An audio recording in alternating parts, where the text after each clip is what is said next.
당신은 좋은 사람입니다. 굿 피플입니다. 이렇게 인사를 나누겠습니다.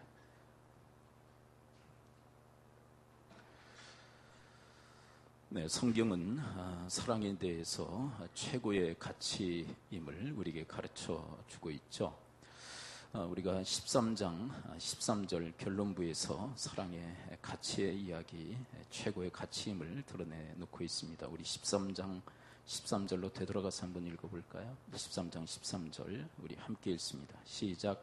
그런즉 믿음, 소망, 사랑 이 세 가지는 항상 있을 것인데 그 중에 제일은 사랑이라.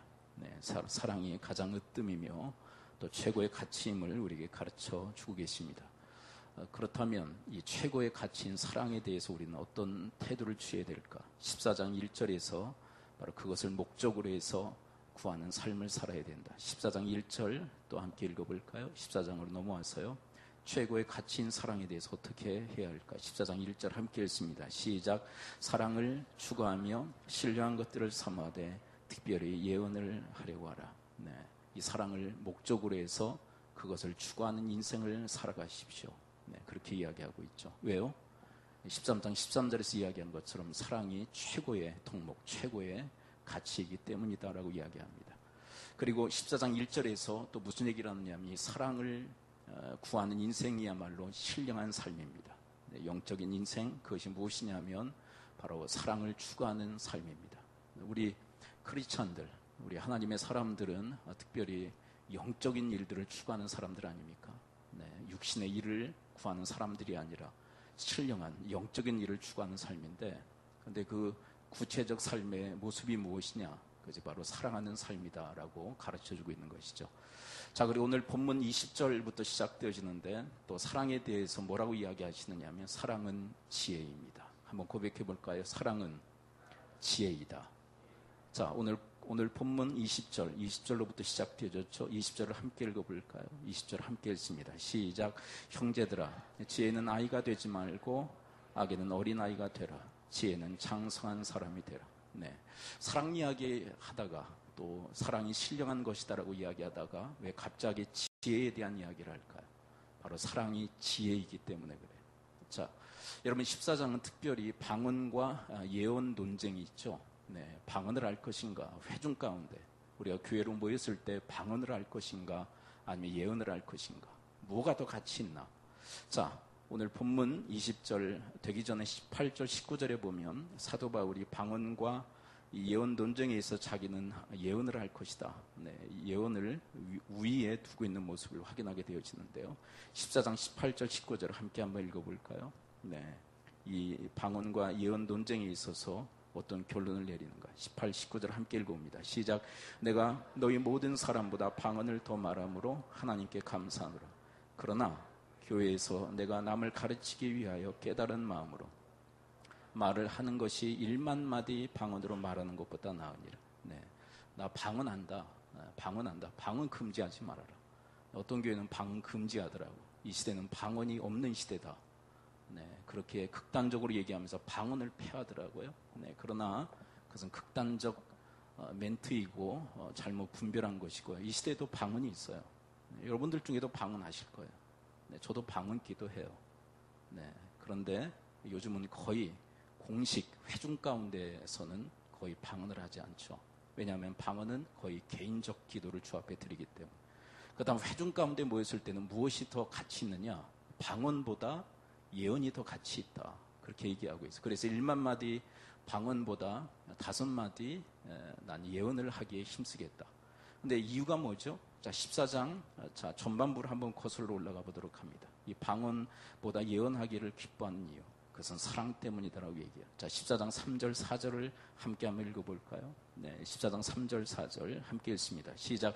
그러나 예언한 자는 사람에게 말하여 덕을 세우며 권면을 위로하는 것이요, 방언을 말하는 자는 자기의 덕을 세우고 예언한 자는 교회의 덕을 세우는, 이 덕을 유익이라는 단어로 바꾼다면, 자, 방언은 누구에게 유익이 있어요?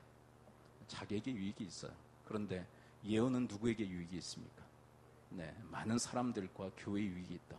그렇다면 사랑의 관점, 사랑을 기준으로 해서 선택한다면, 네, 회중 가운데 교회로 모였을 때는 무엇을 선택해야 옳죠? 예언하기를 힘쓰는 것이 더 옳다. 이것은 바로 사랑을 기준으로 해서 이런 분별이 가능한 거예요. 그래서 결국 이 14장에서 이야기하려고 하는 것은 무엇이냐면 이 사랑이야말로 우리로 하여금 분별하도록 만든다. 그래서 사랑은 지혜입니다. 여러분, 이 사랑의 이 지혜의 사랑이 날마다 자라고 또 자랄 수 있게 되기를 축복합니다. 네, 그래서 여러분, 사랑을 목적으로 삼고 살아가는 사람들은 무엇에 힘써야 된다고 얘기할까요? 네, 예언하기 위해 하나님 말씀을 깨닫고 그 말씀을 이웃들에게 전하는 일에 힘쓰는 삶을 살아야 된다. 자, 그렇다면 여러분, 예언이 교회에 유익을 가져다 준다고 그러는데 구체적으로 어떤 유익을 가져다 줄까요? 자, 14장 24, 25절을 함께 읽어볼까요? 자, 오늘 본문으로 선택해서 함께 읽었던 14장 24, 또 25절에 보게 되면 자, 이 예언의 구체적 유익성이 뭔가? 많은 사람들에게 이런 유익이 있습니다. 자, 24, 25절을 함께 읽습니다. 시작. 그러나 다 예언을 하면 믿지 아니한 자들이나 알지 못한 자들이 들어와서 모든 사람에게 책망을 들으며 모든 사람에게 판단을 받고 그 마음에 숨은 일들이 드러나게 되므로 엎드려 하나님께 경배하며 하나님이 참으로 너희 가운데 계신다 전파하리라. 네, 하나님 말씀을 들으면 우리가 책망을 들어요. 네, 책망을 들었을 때 판단을 받고, 이건 무슨 얘기냐면 우리가 죄인임을 깨닫게 된다는 거예요. 하나님의 책망의 메시지를 들으면 내가 죄인임을 깨닫게 된다. 그리고 25절에 보면 숨은 일들이 드러난다는 것은 고백하는 걸 말해요. 자복하는 것. 하나님, 제가 이런 죄가 있었군요. 말씀을 통해서 깨달은 다음에 그것을 주님 앞에 자복하는 행위, 그것이 숨은 일들이 드러난다, 이렇게 고백해요. 그런데 이렇게 자복했을 때 어떤 일이 일어나요? 엎드려 하나님께 경배하게 된다. 아니, 하나님의 그 말씀을 통해서 내 죄를 깨닫고 자복했을 때 어떻게 엎드려 경배하는 상태까지 나가게 될까요? 여러분, 우리가 주님 앞에 자복하면 우리에게 어떤 은혜가 임하죠? 여러분, 요한 1서 1장 9절의 말씀을 기억하시나요? 만약 우리가 우리 죄를 자백하면 그는 미쁘시고 이로우사 우리 죄를 사하시며 우리를 모든 불의에서 깨끗하게 하실 것이요. 네, 우리가 죄를 깨닫고 그 죄를 자복하면 하나님께서 그 죄를 용서해 주시는 줄을 믿습니다. 은혜의 은혜, 죄사함의 은혜, 죄사함의 은혜. 근데 그 은혜를 맛보고 그 은혜를 경험하고 이 사람이 어떨까요? 감사해서, 감격해서 주님 앞에 찬양과 영광을 돌린다는 거예요. 이게 경배다, 그렇게 얘기하고 있는 거예요. 자, 이 말씀의 유익, 우리가 예언을 할 때 하나님 말씀을 깨닫고 전할 때 어떤 유익이 있다고요? 책망을 들어요. 그래서 죄를 깨달아요. 그래서 자복해요. 그래서 죄사함의 은혜를 받아요. 그 은혜를 받은 자가 기뻐 감사하며 주님을 찬양케 되는 일. 여러분, 이것이 무엇을 통해서 이루어진다고요? 바로 말씀을 통해서 이루어진다고. 자, 그런데 우리 사람들, 우리 크리스찬들조차도 이거 대단히 싫어합니다. 뭘 싫어할까요? 자, 24절을 다시 한번 읽고 우리가 대단히 싫어하는 것 한 가지 한번 찾아보세요. 자, 24절 말씀에 참으로 중요한 역할 중에 하나, 바로 이것인데 우리는 이것을 대단히 싫어합니다. 24절 다시 한번 읽어볼까요? 시작. 그러나 다 예언을 하면 믿지 아니하는 자들이나 알지 못한 자들이 들어와서 모든 사람에게 책망을 들으며 모든 사람에게 판단을 받고. 자, 우리 사람들이 대단히 질색하고 팔색하고 싫어하는 게 그게 뭘까요? 네, 책망이란 단어. 책망을 싫어해요. 네, 어떻게 보면 본능적으로 싫어합니다. 네, 아이들만 책망 싫어할까요? 전 그렇지 않다고 생각해요. 어른들도 책망 싫어해요, 책망. 네. 근데 그 책망이 싫다고, 그 하나님의 말씀을 거부하면 이런 은혜의 역사는 일어나지 않아요. 네. 근데 적지 않은 사람들이 말씀에 대해서, 이 말씀의 이 책망에 대해서 거부 반응을 일으킵니다. 마음에 반감을 가져요. 야, 오늘 또 친다. 오늘 목사 또 치네. 네? 그렇게 반감을 갖고 또 인상을 찌푸립니다. 책망의 메시지가 전파되어지면 인상을 찌푸려요. 이게 뭘까요? 전하지 말라라는 어떤 사인을 보내는 거예요. 네, 강단을 향해서. 네, 그리고 말로 표현합니다. 어떤 분은 신앙생활을 오래 하다 보니까 이렇게 세련되게 표현을 해요. 네, 우리 크리스찬들이 세상 속에서 살면서 얼마나 힘들고 어렵습니까? 그런데 교회까지 와서 그렇게 부담스러운 말씀을 들어야 됩니까? 왜 책망하는 메시지, 죄에 대한 메시지를 전하십니까? 왜 회개에 대한 메시지를 전하십니까? 너무 부담스럽습니다. 네, 그런 말씀 좀 전하지 않았으면 좋겠어요. 위로의 말씀, 평안의 말씀을 전했으면 좋겠어요. 이렇게 세련되게 표현하지만 사실은 그 심령 속에 무엇이 숨겨져 있느냐 하면 말씀에 대한 거부 반응이에요. 책망의 말씀에 대한 거부 반응을 그렇게 세련되게 표현하고 있는 거지 다른 뜻이 아니에요. 결국 책망의 메시지를 듣고 싶지 않다는 거예요. 그런데 여러분 이런 사람의 바람, 우리는 위로와 평안의 메시지를 듣고 싶습니다. 그런 죄를 지적하고 잘못을 드러내는 그런 책망의 메시지를 듣고 싶지 않습니다라고 하는 회중, 백성들에게 맞춰서 예언하는 자들이 구약에선 등장해요. 신약에서도 물론이죠. 여러분 그런 사람들을 일컬어 백성들이 듣고 싶은 메시지를 전하는 자들을 일컬어 성경은 뭐라고 고발하는 줄 아세요? 그들을 일컬어 이렇게 얘기합니다. 거짓 예언자. 한번 따라해서 합니다. 거짓 예언자. 네, 우리 힘들고 어려우니까 위로나 그리고 평안의 메시지를 전해달라. 여러분 우리가 지금 수요일마다 예레미야서를 배우고 있어요. 네, 한동안은 이사야를 배우고 지금은 예레미야서를 배우고 있습니다. 지금 32장을 나가고 있어요. 32장. 네, 32장을 나가고 있는데 이 이스라엘 백성들, 예레미야 시대에 이 유다 백성들이 요구하는 게 뭐냐면 우리에게 평안을 빌어달라는 거예요. 선지자들에게 요청하는 거, 예언자들에게 요청하는 게 우리에게 평안을 빌어달라. 이게 무슨 얘기냐면 우리가 불순종하고 살지만 그리고 우상 숭배하며 살지만 우리에게 평안의 메시지를 전해달라는 거예요. 값싼 위로와 평안을 구하는 거죠. 그때 등장하는 자들이 누구냐면 거짓 예언자들이에요. 그 다음에 거짓 예언자들의 메시지를 여러분들은 상상하실 수 있으시겠죠? 그들은 어떤 메시지를 전했을까요? 당신들이 그 모양 그 꼴로 살아도 평안할 것입니다. 이 메시지를 전하는 거예요. 하나님이 그 거짓 예언자들에 대해서 얼마나 경노하신지 몰라요. 그런데 여러분 그 거짓 예언자들 때문에 속아서 회개치 않았던 백성들과 그 거짓 예언자들은 하나님의 심판을 받아 다 멸망하고 맙니다. 여러분 기억하셔야 될 게 뭐냐면 여러분 참된 위로와 평안은 회개할 때 주어집니다. 할렐루야. 네, 우리 죄를 깨닫고 주님 앞에 자복하여 하나님의 죄사함의 은혜를 받아 그것을 경험한 자만이 참된 위로와 평안이 있는 거예요. 아멘이십니까? 네. 내가 불순종하고 살고 그리고 우상 숭배하며 사는데 당신에게 평안이 있을 것입니다. 이 메시지가 평안을 주는 게 아니에요. 그건 값싼 평안이에요. 값싼 위로예요. 그것은 잠시 잠깐의 위로를 줄 수 있고 평안을 줄 수 있어요. 이 모양 이 꼴로 살아도 위로가 있구나, 평안이 있구나. 그래서 이렇게 그냥 살아도 되는구나. 그 값싼 위로와 평안이 그 사람의 인생을 망친다는 거 아세요? 네. 근데 참된 하나님의 위로와 평안은 언제 있느냐? 나의 죄를 깨닫고 그 죄를 자복하여 주님의 죄 사함의 은혜를 받을 때, 내가 진정 주님 앞에 회복되어질 때 하나님의 위로와 하나님의 평안이 우리 가운데 임하는 줄을 믿습니다. 여러분 이런 참된 위로와 평안을 구하시는 여러분과 저의 인생이 되시기를 축복합니다. 네, 여러분 이제 종전 세계 2차 대전이 끝난 이후에 이제 종전 70주년을 우리가 맞고 있지 않습니까? 여러분 우리 동남아 일대가 다 식민지였더라고요.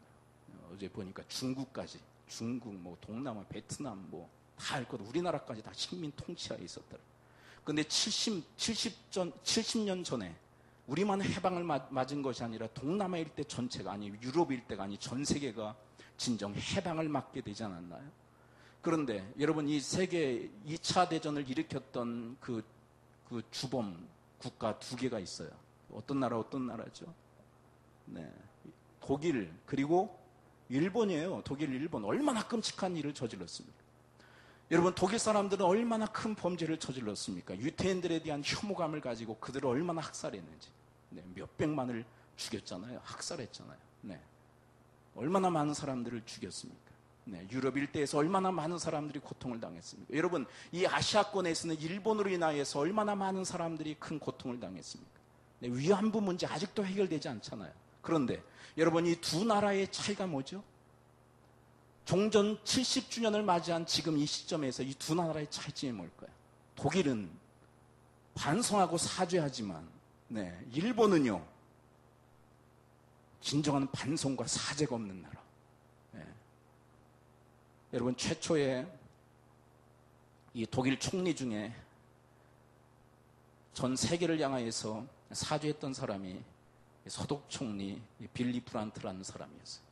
1970년 12월 7일 폴란드의 수도 바르샤바 국립묘지에 그는 도착하게 됩니다. 2차 세계대전 당시에 나치에 의해서 희생된 유대인들을 기리기 위한 위령탑 앞에 그는 섭니다. 그런데 전혀 예상하지 못했던 행동을 그가 해요. 그 위령탑 앞에서 오래도록 무릎을 꿇고 고개 숙여 묵념을 합니다. 뭘까요? 사죄하는 거예요. 사죄. 그때부터 사죄가 시작되어진 거예요. 네. 현장에 있던 사진 기자들이 연신 셔터를 눌러댔고 이 장면은 전 세계 언론을 통해 보도되었습니다. 빌리 브란트의 진심 어린 사과와 참회를 보고 독일의 반감을 갖고 있던 유대인들은 굳게 닫힌 마음의 문을 열었습니다. 그리고 유럽인들까지, 수많은 유럽인들까지, 네, 이 독일을 향한 그 반감, 그리고 그 적개심을 다 내려놓고 용서하는 그런 계기. 네.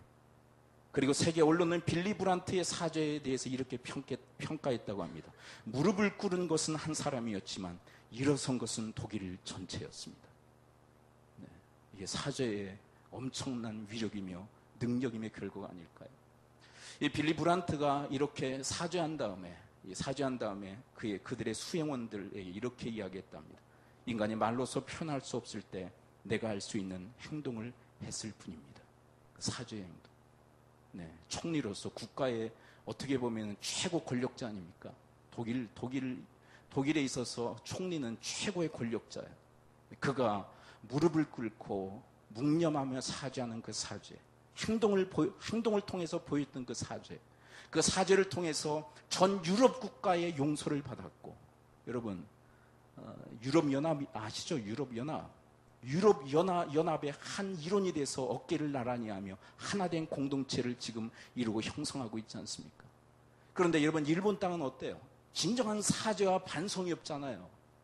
그래서 얼마나 많은 사람들의 원성과 원망과 비난과 비판을 지금 받고 있습니까? 여러분, 독일은 지금 유럽의 수많은 나라들과 하나가 되었지만, 화평을 이루고 있지만, 여전히 지금 일본은 지금 불화하고 있지 않나요? 불화하고 있잖아요. 그렇죠? 여러분, 이 아시아권이 하나가 되어야 되는데 하나가 되지 못하잖아요. 왜 그럴까요? 진정한 사죄와 반성이 없기 때문에 그래. 그런데 여러분, 저는 이 말씀을 묵상하면서, 이 사건을 묵상하면서 우리 크리스찬들은 어떨까? 우리 크리스찬들도 주의 말씀 앞에서 진정한 회개와 자복과 돌이킴의 그런 자세가 있나? 여러분, 일본만 가지고 뭐라고 그러지 말고 회개하지 않는 성도들이 있다면, 회개하지 않는 심령들이 있다면 나도 일본과 똑같다라는 생각을 할 필요가 있어요. 네, 나도 저 일본과 같이 무지 목매한 자구나. 사죄도 또 반성도 없는 그런 인생을 나도 살아가고 있는 게 아닌가. 여러분들의 인생은 일본의 전철을 받는 것이 아니라, 여러분, 독일과 같은 그런 사죄와 진정한 반성과 회개가 있는 그런 대열에 함께 설 수 있게 되기를 축복을 드립니다. 그래서 여러분, 회개하는 나라는 희망이 있어요. 한번 따라했습니다. 회개하는 나라에 희망이 있다. 네. 그러나 회개치 않는 나라에는 희망이 없는 거예요. 네. 일본 땅 저렇게 계속 가면 망합니다. 하나님이 가만 놔두시겠어요? 회개하지 않는 민족은, 회개하지 않는 나라는 망합니다. 여러분, 그것이 이스라엘 민족을 통해서 보여주는 사례가 아니던가요? 이스라엘 민족.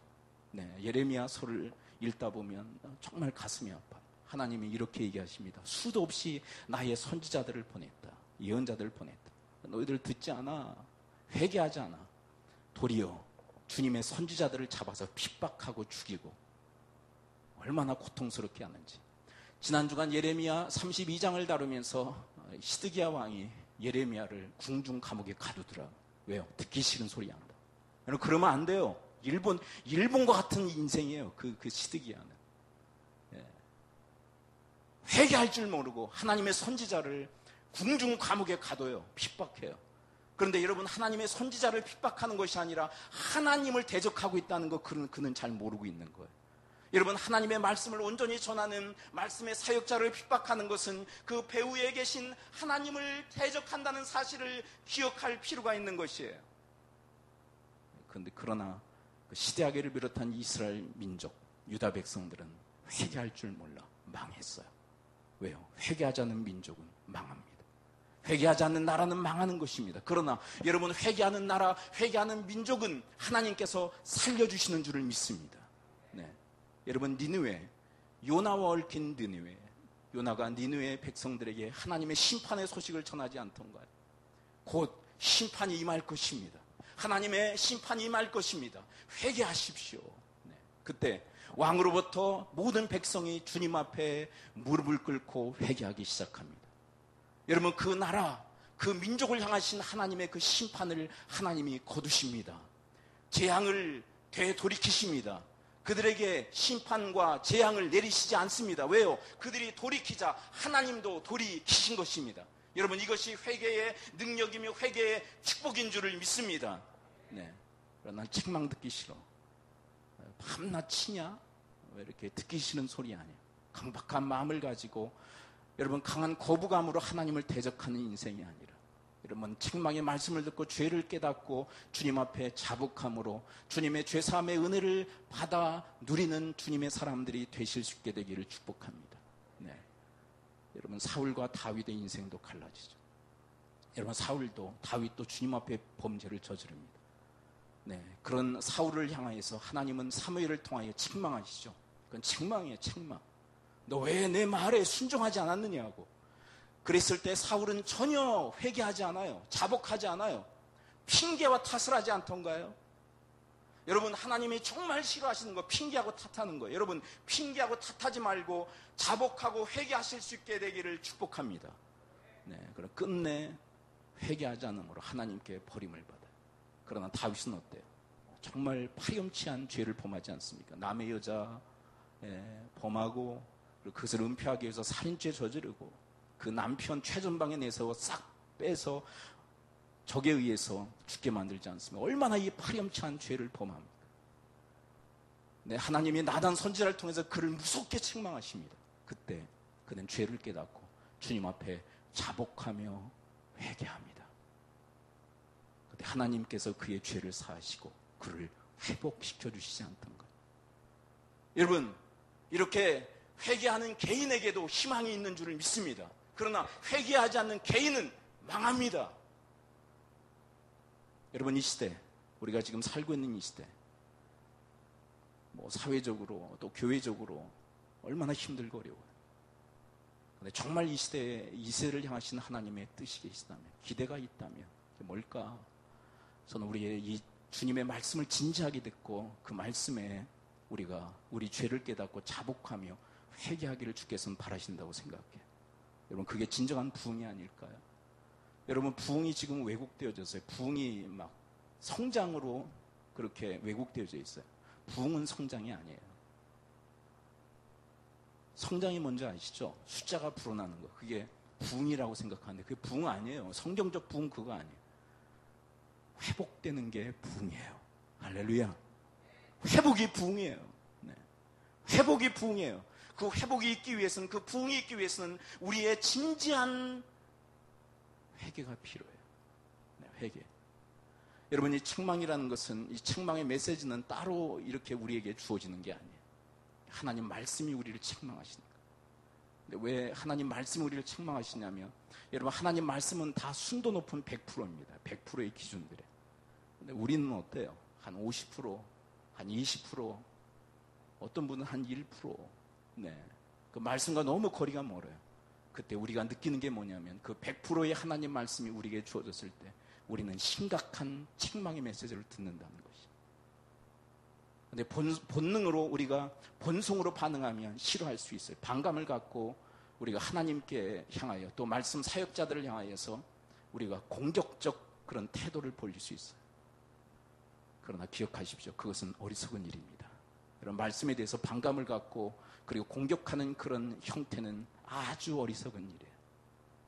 왜냐하면 여러분, 회개하지 않으면 우리의 심령도 강팍해집니다. 아니, 더 말씀드릴까요? 죄를 회개하지 않으면 그 죄가 나를 주장합니다. 더욱더 나를 지휘하게 돼 있어요. 여러분, 남의 여자를 범했던 다윗을 한번 기억해 보실까요? 그 죄를 회개하지 않으니까 그 죄가 또 다른 죄를 낳게 하고 있지 않던가요?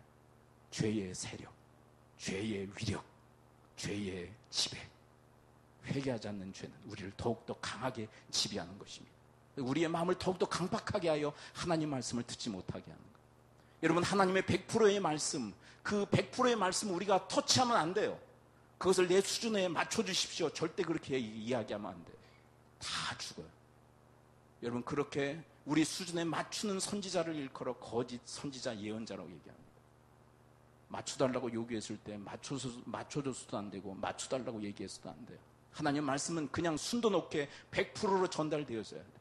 그리고 우리의 적나라한 모습이 드러나야 돼요. 그리고 우리의 죄를 깨달아야만 돼요. 그리고 주님 앞에 자복하여 주님의 그 사죄의 은총을 받을 뿐만 아니라 그리고 그 말씀을 행할 수 있는 능력을 하나님께 구함으로 하나님의 그 뜻을 이루고 하나님의 그 뜻을 성취하는 여러분과 제가 될 수 있게 되기를 축복합니다. 예. 이런 말씀은 순기능과 역기능이 있는데 첫 번째로 우리의 인생 속에 역사해야 될 것은 이 역기능이 먼저 역사해야 돼요. 우리의 한계, 우리의 부족, 우리의 죄성을 먼저 깨달아야 돼요. 말씀 앞에서. 그러기 위해서는 순도 높은 100%의 말씀이 전파되어져요. 여러분, 사실 예수 그리스도의 은혜, 구원이신 예수 그리스도의 은혜가 은혜임을 깨닫기 위해서는 어떻게 될까요? 선제 조건이 뭐죠? 전제해야 될 것. 따라서입니다. 내가 죄인임을 깨달아야 된다. 내가 죄인임을 깨닫게 될 때 비로소 예수 그리스도의 은혜가 될 수 있는 거예요. 근데 여러분, 내가 죄인임을 무엇을 통해서 깨닫게 됩니까? 오직 말씀이에요. 순도 높은 100%의 말씀. 그 말씀만이 내가 죄인임을 깨닫게 하고 예수 그리스도의 은혜가 은혜임을 알고 믿도록 돕는 것. 그것이 바로 말씀의 역할이에요. 그러므로 여러분, 말씀 앞에 직면하는 일을 두려워하지 마시기를 축복합니다. 우리 지난주에도 제가 말씀드렸죠. 네. 우리가 사실 고린도전서 13장 사랑장을 우리가 다루면서 15가지의 사랑 목록을 우리가 접하며 우리의 한계, 우리의 부족, 우리의 죄성을 우리가 절절히 깨닫고 경험했던 시간들 아닙니까? 네. 하나도 미친 그런 영역이 없어요. 특별히 저 같은 경우는 온유의 영역에 너무 약해요. 온유하지를 못해서. 네. 근데 그렇게 한계를 깨닫고 내 죄성을 깨닫고 주님 앞에 자복할 때 주님의 죄를 사해 주시는 은혜가 저에게 임하더라고요. 그리고 또 하나의 희망이 있는데 그게 뭐냐면 그런 나를 하나님이 도우신다는 거예요. 내가 너를 도울 거야. 내가 너를 도울 거야. 너의 힘과 너의 능력과 너의 자원으로는 행할 수 없지만 내가 너를 붙들므로 내가 너를 도와줄 거야. 나에게 구해. 여러분, 이런 하나님의 이 메시지, 이 하나님의 이 구원의 이 은혜, 이 구원의 손길이 정말 절감할 수 있는 사람이 누굴까요? 100%의 순도 높은 주의 말씀 앞에 우리가 직면하는 자만이, 그리고 그 말씀 앞에서 나의 죄악을 깨닫고 자복하는 자만이 하나님의 그 돕는 손길의 은혜도 은혜가 되어지는 줄을 믿습니다. 네. 그러므로 여러분, 책망하시는 주의 말씀 앞에 서는 일을 두려워하지 마시기를 축복합니다. 네. 오늘 본문에서 이 책망을 들음으로 우리 자신을 판단하고 우리의 모든 숨은 것들이 다 드러나 하나님을 경배하게 된다. 그런데 여러분, 이렇게 하나님의 말씀의 책망을 듣고 내 죄를 깨닫고 주님 앞에 자복하는 이 사람을 일컬어 성경은 뭐라고 얘기한 줄 아세요? 이 사람을 지혜자라고 얘기해요. 할렐루야. 예, 하나님의 책망의 말씀을 듣고 내 죄를 깨닫고 주님 앞에 자복할 줄 아는 바로 그 회개의 사람, 그 사람을 일컬어 성경은 지혜의 사람이라. 이런 사람을 일컬어 더욱 책망을 하고. 잠언서 9장 8절, 9절, 10절의 말씀을 여러분들은 잘 기억하실 것입니다. 거만한 자를 책망하지 말라. 그가 너를 미워할까 두려우니라. 지혜 있는 자를 책망하라. 그가 너를 사랑하리라. 지혜 있는 자에게 교훈을 더하라. 그가 더욱 지혜로워질 것이요 의로운 사람을 가르치라. 그의 학식이 더하리라. 여러분, 책망을 듣는 자가 누구라고요? 지혜자. 그러나 여러분, 책망을 듣지 않는 자는 누구라고요? 거만한 자, 어리석은 자, 악한 자. 여러분, 여러분과 저의 인생 속에서 책망하시는 주의 말씀 앞에 그 말씀을 여러분들이 온전히 받아들이는 지혜자들이 되시기를 축복합니다. 그리고 그 말씀을 통해서 책망하는 메신저, 하나님 말씀을 전하는 자를 사랑할 수 있게 되기를 축복합니다. 그리고 그 말씀을 궁극적으로 우리에게 보내시는 하나님을 향한 사랑의 그 심령들이 다 되시기를 축복합니다. 그가 지혜자라고. 그가 지혜자라고. 이 지혜에 있어서 여러분들은 잘하고 또 잘하는, 그래서 지혜의 장성한 자들이 다 되시기를 축복합니다. 책망 듣기를 싫어하고, 또 저 소리야. 내가 안 하는 것도 골라서는 어떻게 알았지? 누가 목사한테 귀뜸해 주는 사람이 있는 것 같아. 나의 허물을 자꾸 얘기해 주는 사람이 있는 것 같아. 오늘 또 깜짝 놀랐네. 그래서 저는 그래서 특별히 여러분들하고 자꾸 남의 이야기 또 사담 그런 거 얘기 잘 안 해요. 왜냐면 오해의 소지들이 상당히 많아요. 특별히 여러분들은 상담하려고 하면은 전문 상담가를 찾아가지 저를 찾아오지 마십시오. 거의 100% 시험 들어요. 저 상담하면. 왜냐하면 직간접적으로 얘기하게 되거든. 그러면 지 얘기 듣고 다 폭로하네. 그래가지고 골치 아파서 전문 상담가를 찾아가지. 남 얘기하지 마시고. 근데 왜 이렇게 잘하냐? 성경이 얼마나 잘하는지 몰라. 우리에 대해서. 하나님이 우리를 얼마나 꿰뚫어 알고 계신지 몰라. 정확히 우리의 허물과 죄를 다 드러내서. 그럼 뭐 하라고? 창피 주려고요? 아니에요.